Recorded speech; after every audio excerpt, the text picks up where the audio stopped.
A'udzu billahi minasy syaithanir rajim.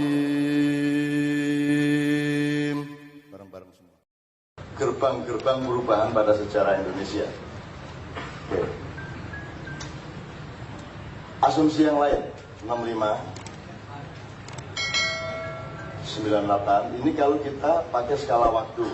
Sekarang kalau kita pakai peristiwa stakeholding, peristiwa perubahan-perubahan undang-undang, peristiwa perubahan prinsip-prinsip bernegara, itu kan tidak tergantung waktu, tapi tergantung momentum apa, mulai apa ini jebolnya ini. Baik jebol dalam arti konstitusi maupun jebol dalam arti cara berpikir terhadap konstitusi. Menurut kita ini aku sebagai promotor dan pembimbing, pembimbing calon-calon doktor, tak takoni kok. Misalnya gini Pak Joko, kalau 65 itu terjadi karena Bung Karno tidak setuju kepada pelepasan Freeport kepada Amerika.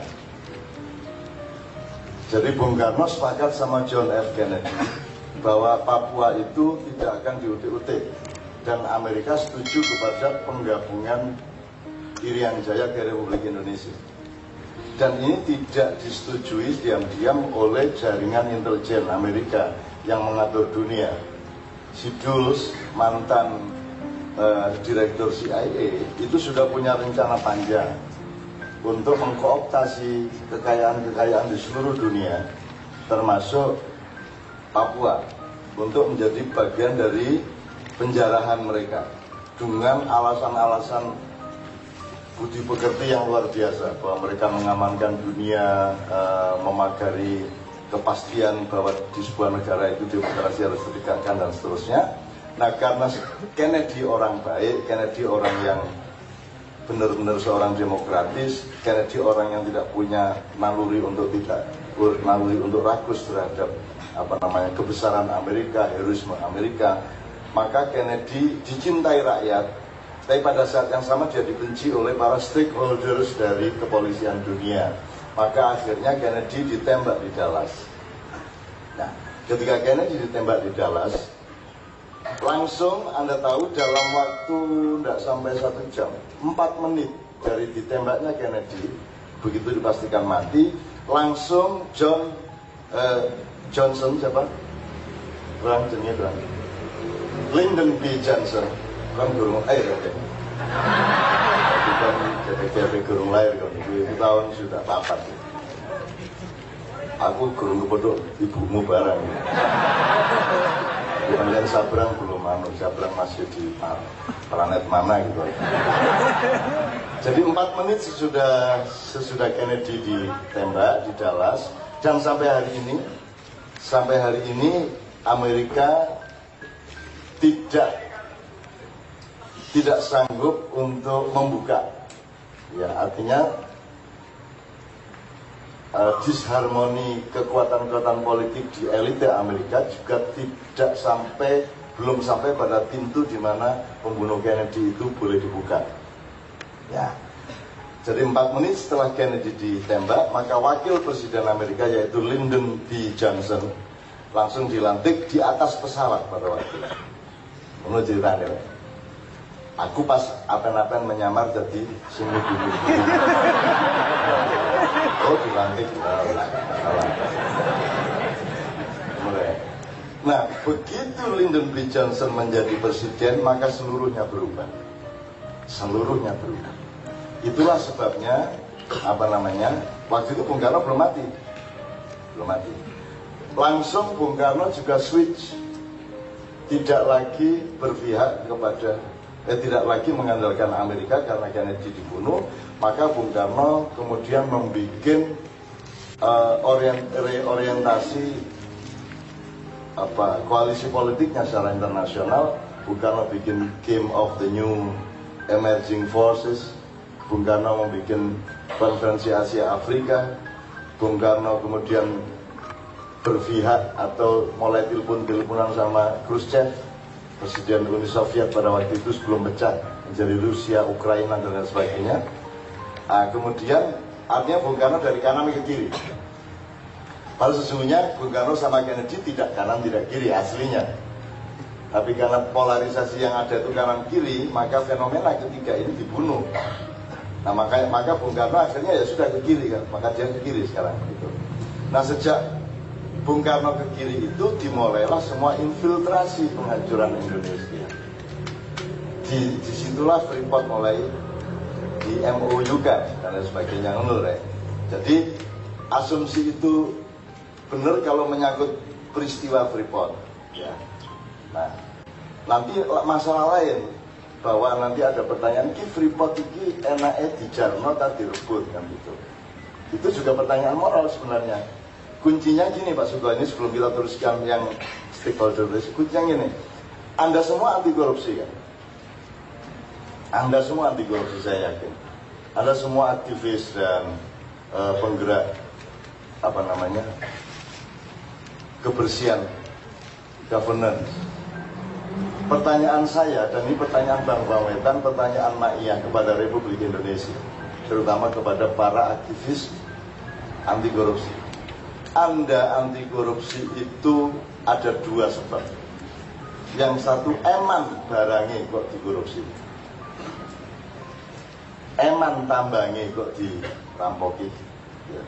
Itu alasan pertama. Nomor dua, aku gak eman barangnya, tapi aku wajib menegakkan budi pekerti internasional. Yang saya lawan adalah perampokannya, bukan barangnya. Asing dia Pak. Yang pertama apa yang kedua? Nah, maka mereka adalah manusia budi pekerti yang tidak perlu refleksi. Tapi kalau Anda tanya kepada para aktivis di luar sini, kalau Anda tanya kepada semua wacana yang ada di media apapun selama berpuluh-puluh tahun ini, yang pertama mereka. Jadi mergo eman duwi kita betul. Untuk Anda tidak, Mas yo janjani yo kepingin. Setiap orang kalau tidak ingin duit itu dia tidak normal. Setiap laki-laki yang tidak tertarik kepada wanita ada masalah dengan kelaminnya. Gitu kan? Anda pasti tertarik sama wanita, cuman Anda juga punya kekuatan yang lain yang membuat Anda tidak lantas mengejar-ngejar wanita sedemikian rupa. Kan begitu? Anda semua ingin duit, gelem duit akeh gelem sugih ya gelem, gitu kan? Cuman Anda punya budi pekerti, Anda punya iman, Anda punya pertimbangan-pertimbangan rohani, pertimbangan ukhrawi dan lain sebagainya yang membuat Anda tidak menomorsatukan keinginan Anda kepada uang dan wanita, kan gitu. Nek soal kepingin nih, kepingin, ya, maksud gak kepingin. Anggitmu nek terus Kiai Muzamil lu terus tenang, ya gak. Ya kruse itu nanti sih ngono terus. Pemene Madura bisa. Gitu ya. Oke. Ini saya melakukan rekap aja dari apa yang sudah terjadi. Dan saya dikasih patokan yang jelas kok. Sabrang sudah ngomong mengenai bedanya garis dengan pagar.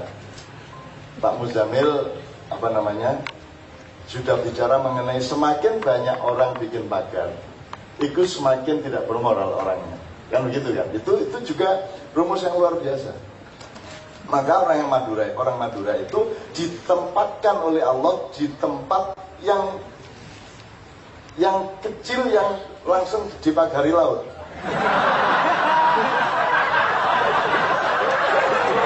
Dan kalau sejak semula orang Madura dibiarkan campur di pulau yang lebih besar, itu berbahaya. Maka dikurung dulu di pulau kecil, dikasih tanah yang kering, gitu. Itu supaya sekarang orang Madura menjadi orang yang akhlaknya lumayan. Kenapa?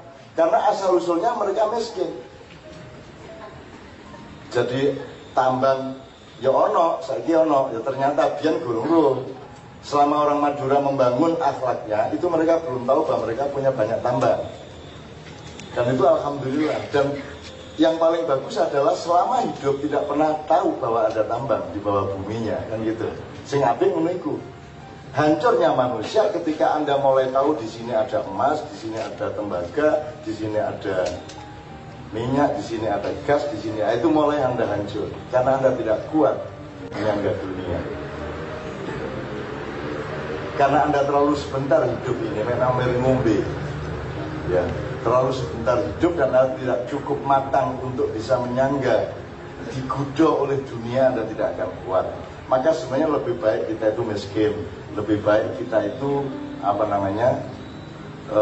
tidak ngerti bahwa ada emas di bawah tanah kita, di bawah rumah kita. Itu akan lebih tenang hidupmu. Seperti orang Korea lebih tenang. Maka mereka dagangnya objektif kemana-mana, meskipun nakal juga gitu ya. Tapi mereka kerja kerasnya luar biasa. Nah kini gurung nyambut gawe wis seru nang Indonesia iki ora harta karun iki lho. Wis akhirnya nyambut gawe gak tenang, urusannya pengen yo apa royoan harta karun iki lha ngono. Akhirnya kan diakali karo Pak RT, diakali karo tonggo, diakali karo dayo lah ngono. Maka habislah Freeport, habislah 1000 tambang yang lain itu. Nah kembali ke Madura, alhamdulillah orang Madura itu ketika menjadi orang Madura dengan peradaban Madura yang dilambangkan oleh komunisme yaitu celurit dan palu,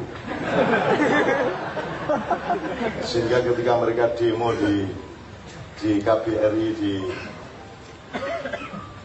Riyadh ya, di Riyadh itu kan ditangkap polisi Arab karena mereka bawa bendera yang pojoknya ada gambar celurit dan palu. Jadi polisi Arab bingung, ini kamu ini orang Indonesia kan Muslim, kenapa pakai gambarnya komunisme? Komunisme apa Pak? Nah ini ada itu celurit bukan arit Pak. Kalau komunis itu arit, ini celurit. Polisi Arab bingung, dan mereka memang sudah niat untuk mendirikan RMI, Republik Madura, RIM, Republik Islam Madura. Nah saya tidak setuju dengan Republik Islam Madura. Saya setuju sama RNM, Republik NU Madura. Karena di sana agamanya NU. Gak apa-apa Islam asal NU kan gitu kan. Sak PTI NU kabeh.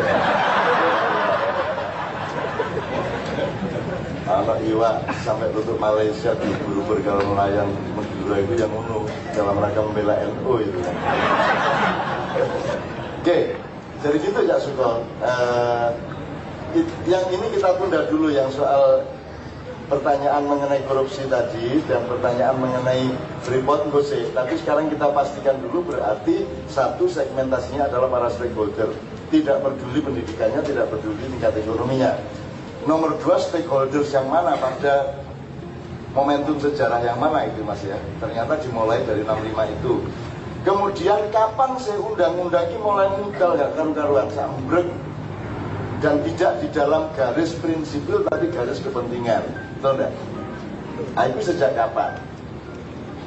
Yaitu kira-kira pasca 98 sejak dimulainya peristiwa di mana UUD 45 diamandemen. Undang-Undang 45 mulai dirubah, bukan ditambahi penafsirannya.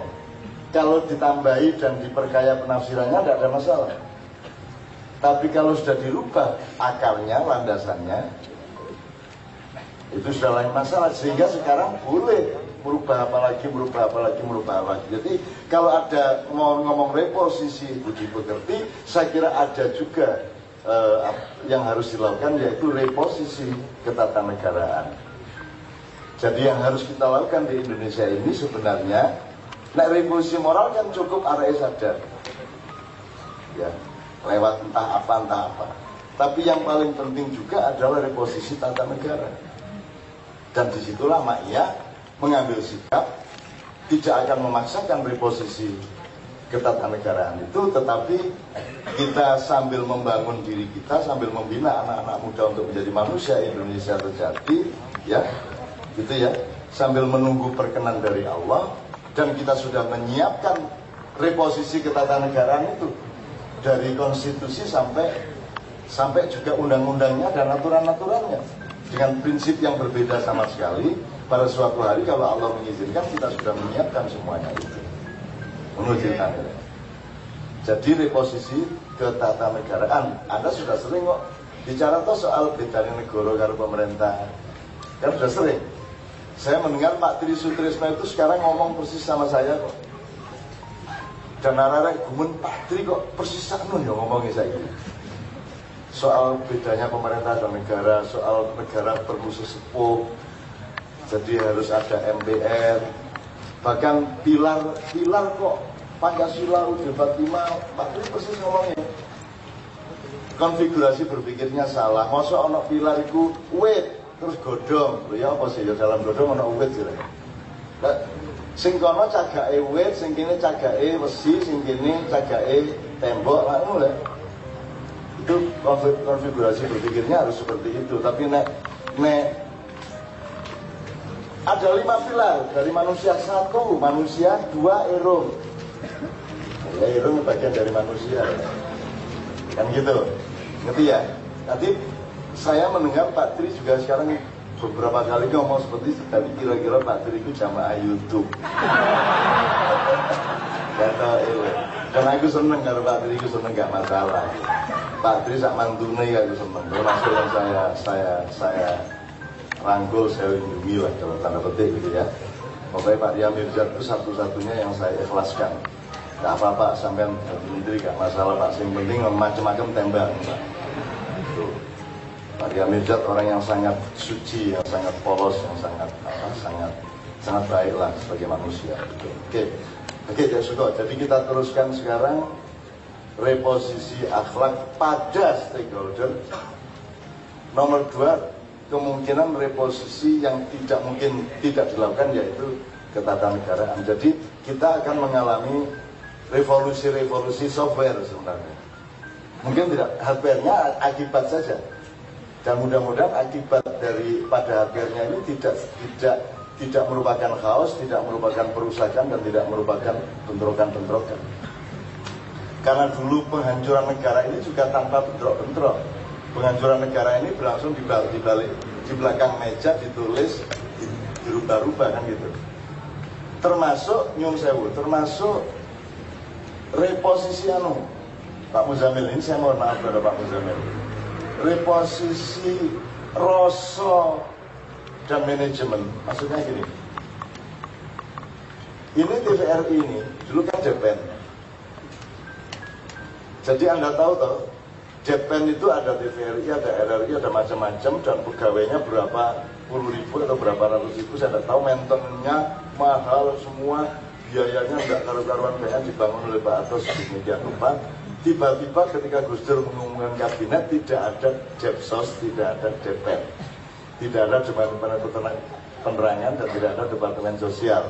Betul nggak Mas? Dan gak kondo-kondo. Jadi dua anak ibaratnya anak 20 sing loro gak disebut. Ki bingung lho, iki apa iki? Waktu gak dijak tamasan karo bapak iki akhirnya gak melok terlagi terus mari lu mangane ya apa iki arek iki. Kan begitu. Sejak itu maka orang menjadi terbiasa untuk melakukan hal-hal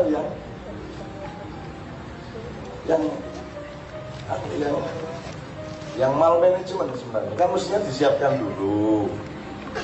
Iki pegawainya saat ini, mari ini ditampung di departemen gini, raya apa ya ditoto sik meneng-meneng, baru kemudian dikepiake, baru kemudian diumumkan secara resmi. Nah, Gus Dur kan waktu itu nyun sewu langsung aja tiba-tiba Departemen Penerangan gak ono, Departemen Sosial gak ono, lah nguru arek-arek. Akhirnya kan desel-desel di departemen yang lain sing winginnya wis dukur saiki jadi pegawai ndek. TVRI sampai hari ini juga tidak jelas nasibnya kan gitu. Di Jogja TVRI itu sampai jadi showroom. Jadi halaman TVRI saat diwotongene kabeh itu ada ribuan mobil untuk dijual. Secara resmi kan tidak boleh. Secara resmi tidak boleh fasilitas pemerintah milik negara dipakai untuk komersialitas swasta. Tapi tidak dilarang, kenapa? Hanya tidak dikeimangan. Kan begitu. Nah di sini juga bisa jadi showroom ini sebenarnya. Wah, bogotnya lumayan. Jadi sampai ke Jogja kalau cari mobil second, sekarang nggak second aja, semua jenis mobil ada di halaman TVRI dan di sekitarnya, di seluruh jalan sekitar TVRI Jogja itu tempat orang jualan mobil dan beli mobil. Sudah tidak penting lagi siaran TV-nya gitu. Nah, oke teman-teman sekalian, dari sini mungkin Pak Suko boleh memancing lagi. Satu, reposisi ketatanegaraan. Biasanya kalau kita melakukan ini ya kita ke Jakarta, kita ambil alih, kemudian kita rubah. Tapi Maya tidak melakukan itu. Karena mengerti bahwa kebanyakan orang sebenarnya kita ragukan bahwa mereka tidak harus kita reposisi kan gitu. Ini kena direposisi langsung ketatanegaraan, lan wong iki mingsle-mingsle. Engko akhirnya kok dadi ini rusak meneh. Jadi mending kita agak lebih bersabar dan kita kemudian bersikap ya wis lah gak apa-apa, kita kan cuma mengasuh Indonesia. Nah, maka di sini nanti kita bicarakan ini jam berapa lagi? Siapa waktu aja? Terus kita jam 3 ya. Jalan subuh, turun duhur Pak.